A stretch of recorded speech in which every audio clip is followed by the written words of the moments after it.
تو آپ منزل پہ کیسے پہنچ سکتے ہیں؟ یہ ہو ہی نہیں سکتا.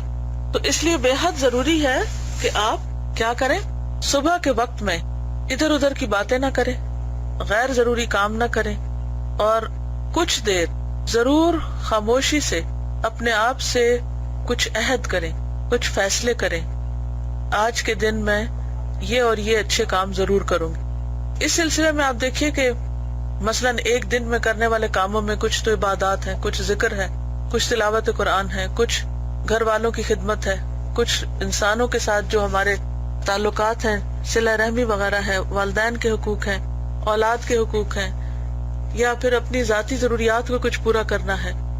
ان تمام چیزوں کے لیے اپنے اوقات کی تقسیم کریں. اگر آپ کو اس بات کی سمجھ نہیں آ رہی تو اس میں میرا ایک لیکچر ہے لمحوں کی حفاظت، اس کو آپ سنیں تو اس میں آپ کو کئی چیزوں کے ٹپس ملیں گے.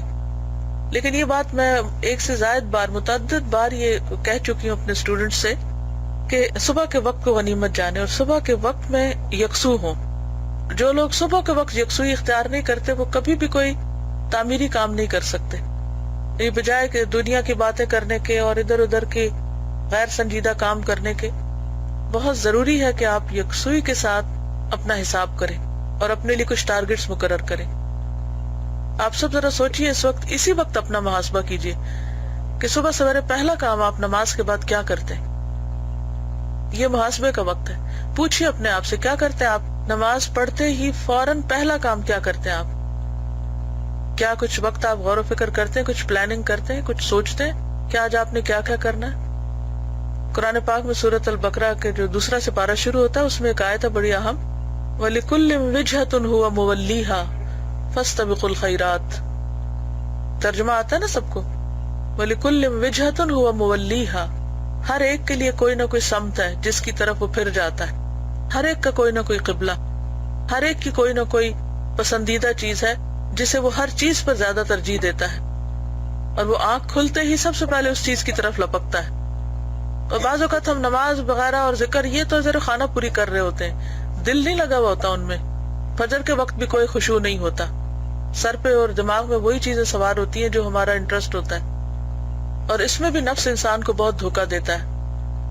یہ اسٹوڈنٹ کی طرف سے ہے، کہہ رہی ہیں میں دین کا اتنا بڑا کام کرنا چاہتی ہوں، اتنا بڑا کہ وہ کسی نے بھی نہ کیا ہو، لیکن مجھے ڈر ہے کہ پتہ نہیں زندگی کب تک ساتھ دے نہ دے، تو میں کیا کروں؟ میں دعا بھی کرتی ہوں کہ اے اللہ مجھ سے اپنے دین کا سب سے بڑا کام لے لے. اس کے باوجود میں دوسرے فالتو کام بھی نہیں چھوڑتی. سارا دن دوستوں سے باتیں، فون کرتی ہوں، میسیجز کرتی ہوں، لیکن اس میں بھی ان کی اصلاح کرتی رہتی ہوں. یہ بھی نفس کا دھوکہ ہے. پہلے اپنی تو کر لیں. ہمیں دوسروں کی اصلاح کی بہت فکر ہے لیکن اپنی کوئی ہوش نہیں کہ ہمارے اخلاق کیسے ہیں اور ہم کہاں کھڑے ہیں. یہ سب سے بڑا نفس کا دھوکہ ہے. نفس کے جو وار ہیں، جو فتنے ہیں، ان سے ہم بعض اوقات خود بھی واقف نہیں ہوتے. بعض اوقات خیر کے پردے میں شر ہو رہا ہوتا ہے، نیکی کے پردے میں غلط کام ہو رہے ہوتے ہیں. اور یہ جو بات ہے نا، اس کا بھی محاسبہ کرنا چاہیے کہ آخر آپ سب سے بڑا ہی کام کیوں کرنا چاہتی. جو شخص چھوٹے کام پر راضی ہو جائے اللہ اس سے بڑے کام بھی لے لیتا ہے. تھرو آؤٹ میرا ایکسپیرینس رہا ہے کہ جو لوگ چھوٹے چھوٹے کام کرنے کو آر نہیں سمجھتے رہے انہوں نے بہت کچھ کر لیا، اور جو صرف یہ خواب دیکھتے رہے کہ کوئی بہت بڑا کام کریں گے وہ کچھ بھی نہیں کر سکے. تو آپ اچیویبل اور میئریبل اور چھوٹے چھوٹے سٹیپ سے آگے بڑھیں. یہی فطرت کا طریقہ ہے. ایک پودا پہلے چھوٹا ہوتا ہے، چھوٹے سے بڑا ہوتا ہے، وہ بیج سے ایک دم بہت بڑا درخت بن کے نہیں نکلتا.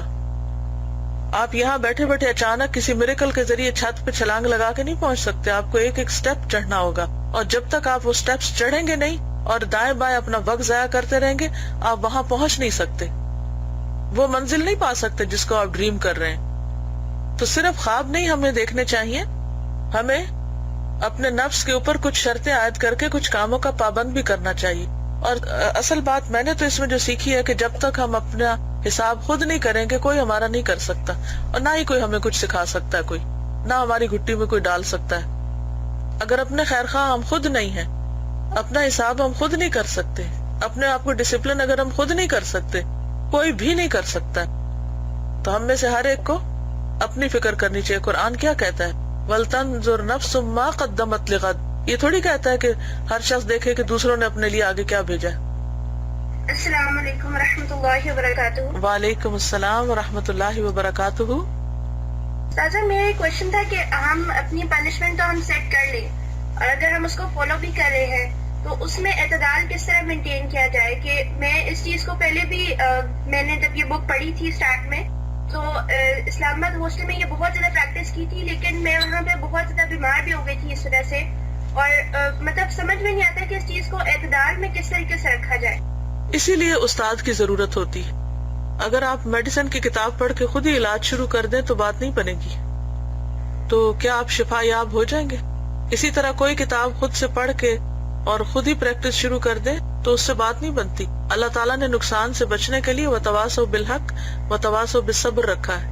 اور یہ جو شرائط ہے اس میں بھی کسی استاد کو، کسی بڑے کو، کسی مینٹر کو کنسلٹ کرنا چاہیے کہ مجھے کتنی ڈوز چاہیے اور کہ کس حد تک آگے جانا چاہیے. جب ہم اپنے آپ کو عقل کل سمجھ لیتے ہیں اور اپنے آپ کو ہی سب کچھ سمجھ لیتے ہیں کہ ہم خود سے خود ہی سب کر سکتے ہیں تو وہیں سے غلطی شروع ہوتی ہے. اللہ تعالیٰ نے صرف کتاب نہیں اتاری، معلم ساتھ بھیجا ہے. جزاک اللہ خیر. وإياكم. السلام علیکم استاذہ. وعلیکم السلام. ہم نے 28 پارے پڑھ لی ہیں لیکن ابھی تک ہم نفس کے غلام ہیں تو اس کے لیے ہم کیا کریں؟ وہ تو آپ 10 دفعہ بھی قرآن پڑھ لیں گے تو نفس کی غلامی سے نہیں نکل سکتے.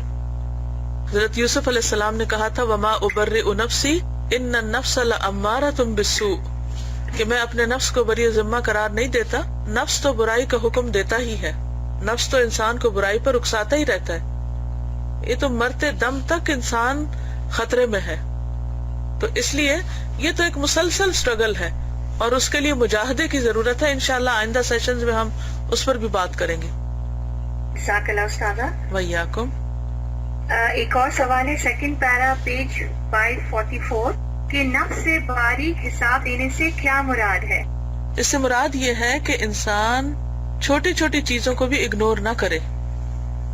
ٹھیک ہے، یعنی ایک ہوتا نا کہ بڑے بڑے برائیوں کی لسٹ ہوتی ہے، نام ہوتے ہیں، اور ایک ہوتا ہے کہ ان برائیوں کے اندر دیکھیے کچھ لوگ جیسے صفائی کرتے ہیں نا، ہوبر کرتے ہیں کسی کمرے میں، سب جھاڑو دیتے ہیں تو وہ کیا کرتے ہیں درمیان سے کر لیتے ہیں، کونے خدرے اگنور کر دیتے ہیں. لیکن کچھ لوگ کیسے صفائی کرتے ہیں، ہے نا فرق؟ جی بالکل صحیح بات ہے. اور یہ کہ آسان طریقے سے کام کرنا ہے، ہر چیز کو آسان درجے سے. بالکل. اسی طرح کچھ لوگ برتن دھوئیں گے تو اوپر سے، لیکن وہ باریک چیزیں جو اس کے کارنر ادھر ادھر میل پھنسی ہوئی ہوگی وہ نہیں نکالیں گے تو وہ باریک چیزیں نہیں دیکھ سکتے. باریک چیزیں صرف اس وقت نظر آتی ہیں جب انسان کے اندر صدق ہوتا ہے، سچائی ہوتی ہے، اپنے ساتھ انسان سچا ہوتا ہے، اپنا خیر خواہ ہوتا ہے، اپنے ساتھ مخلص ہوتا ہے. جزاک اللہ استاذہ. وإياكم. سبحانك اللهم وبحمدك نشهد ان لا اله الا انت نستغفرك ونتوب اليك.